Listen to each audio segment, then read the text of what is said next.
thanks for responding to our invitation and taking the trouble to travel all the way to Ambi Valley. And hope your stay is comfortable and enjoy the few days that you are here. I will also introduce you to the members of the dais, starting from my left. We have Mr. Sunil Singh, who is the Regional Managing Director of NAPED. Next to him is Mr. Pahugna, the former Secretary of Agriculture and also the former Chairman of FSSAI.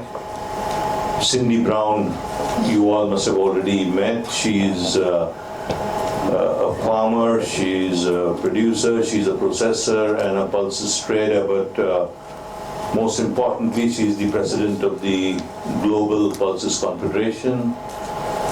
Minister Merritt, Minister of Agriculture from Saskatchewan.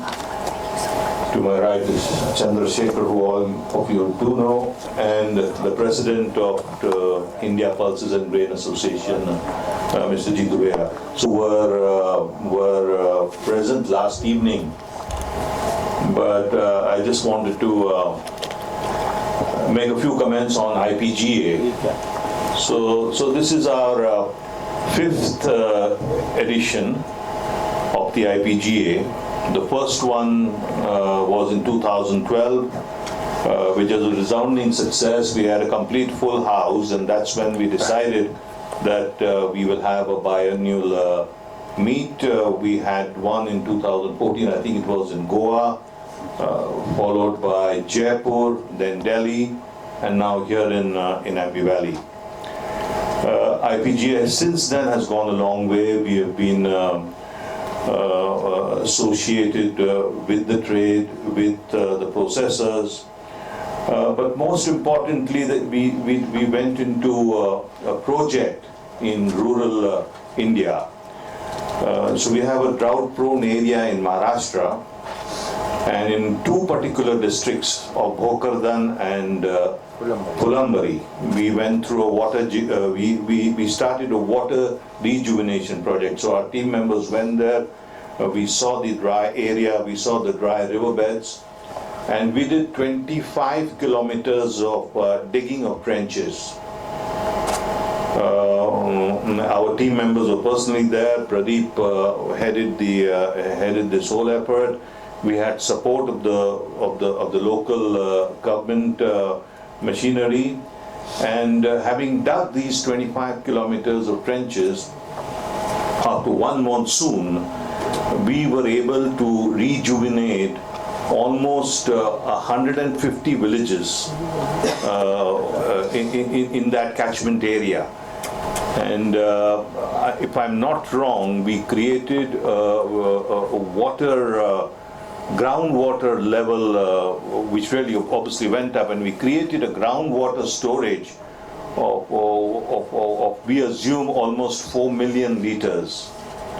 So this entire region, which probably had 100,000 people living or in transit, had water for their personal use, and also what we saw in the following year was a huge bumper harvest of crops, and that continued because these trenches are still there, and that water rejuvenation and the water table in the entire region has come up.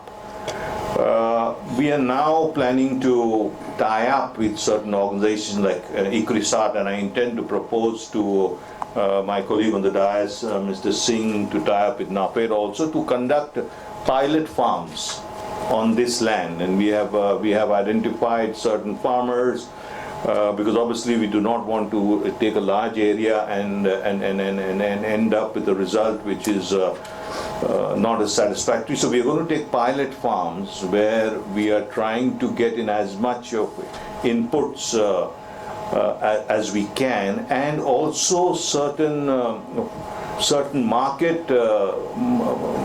market information whereby we will be able to forecast or predict prices during the harvest for that particular crop, select those pulses and have encourage the farmers to sow them and then try to create the same chain by getting the processors involved with the buyback agreement. So this is a tall order. It's a lot of work to do, but I can tell you that we are certainly on our way of doing it. We have the support of the Honorable Minister Rao Saheb Danve, because this forms part of his constituency, and he has given us that support, and hopefully he'll talk about it when he's here with us this afternoon. Thank you, and the floor is open now. Can I just take the mic? May I just respond to your suggestion? Yes, you have a mic? Yeah. What I would request you, it's a very good initiative of having a cluster farming where you are encouraging the farmers to grow pulses. As I mentioned in my address, you have a private stockist procurement scheme. I would like that to be encouraged first. If not, NAFED is there to provide you the safety net of MSP, ensuring MSP to the farmers for the produce that they have grown of FAQ quality. But just because as you're taking initiative of production, so I would request you to try the one component of PM ASA, that is private procurement stockist scheme. If it works, fine. If not, then I'm there. Okay. Thank you, sir. Thank you. Yeah, I'm Lakshmi from PTI. My question is to Agriculture Minister, and I want to know how much pulses is export to India, and with so many curbs restriction imposed right now, what is the prospect you have? Well, as I said in my opening comments, we are probably, for the country of Canada, our province is probably, it does lead in just about every pulse sector and just about every grain sector, just because of our large land mass. And just to give you, the reporters, a geographical aspect or look at that, over 40% of all the arable land in Canada is housed in the province of Saskatchewan. So it's massive. We seed, on average, well over 30 million acres, between 30 and 35 million acres every year seeded to obviously a great array of different crops. And pulses are a big part of that, peas and lentils as well. And this year I think both peas and lentils will be well over 2 million metric tons on both peas and lentils. We are obviously looking for opportunities to enhance our trading relationships around the world. India has been a big player in that. Obviously there's been some challenges lately with some import tariffs and things like that. So it is challenging, but we are seeing around the world a huge increase in pulse interest as a result of protein. And as I said in my remarks to the delegates, we are seeing a great influx of not just national companies in Canada, but global companies looking to come to Canada and really investing in protein extraction.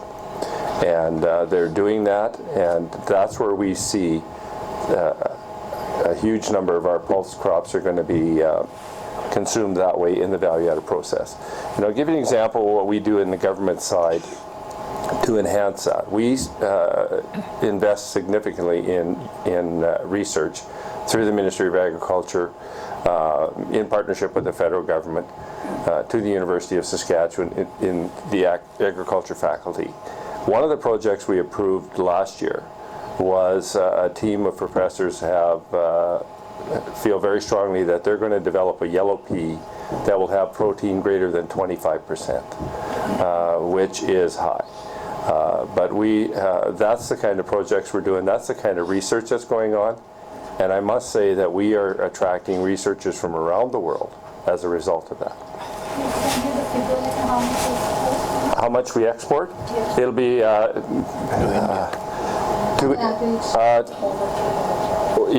to India. Yeah, total exports is over 300 million. To India, yes. And whether that quantity will be reduced because of the restriction Pardon me? this year? Well, it's obviously having an impact. It is, and I think you're seeing what is happening is the industry players in the province of Saskatchewan are looking at other opportunities in other parts of the world. As I said, China's yellow pea, just the yellow pea side, had gone up 40% just since 2017. So we're seeing that market happening also in other parts. So what is happening?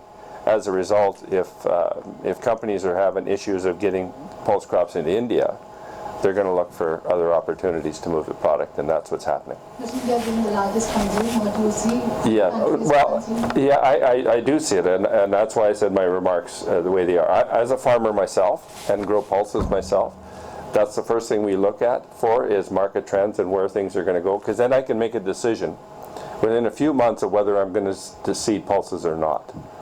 And to give you an example, the pulse acres in the province of Saskatchewan are probably in that 5 to 6 million acre range. That's what we seed into the lentil and pea market. If you saw a 20% reduction in the acres, if you saw that, and which we could do just because of price fluctuation, that's a significant impact on the world market. When you estimate that Saskatchewan leads the world in exports of lentils and peas, it would have a huge impact on market prices if that were to happen. That's why we're saying, and that's why we're voicing our opinions on where we'd like to see consistency and transparency in market access. And I understand what countries do what they do, but from our perspective, it could have a huge detrimental impact down the road.